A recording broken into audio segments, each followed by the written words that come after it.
Welcome to Sweet Life Beat Life. We hope this video helps.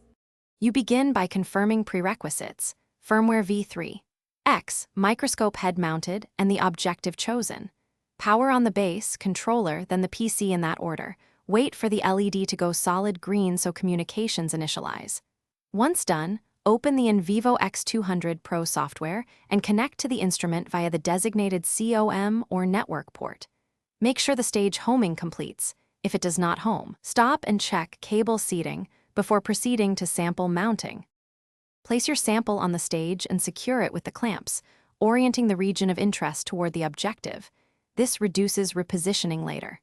In the software, select the appropriate laser line, 488 nanometers for green, 561 for red, and set laser power low, around 1 to 10% to find focus safely.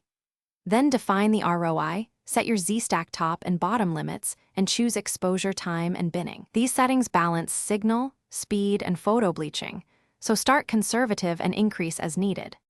Begin by capturing a single test frame and inspect focus, contrast, and channel registration. Once satisfied, start the full acquisition or time-lapse and monitor system temperature and available disk space to prevent interruptions. Make sure autosave paths are set and file formats chosen. If you encounter motion artifacts, shifted channels, or dead pixels, stop acquisition and recalibrate the stage and alignment routine. Also verify the objective immersion medium is correct and free of bubbles.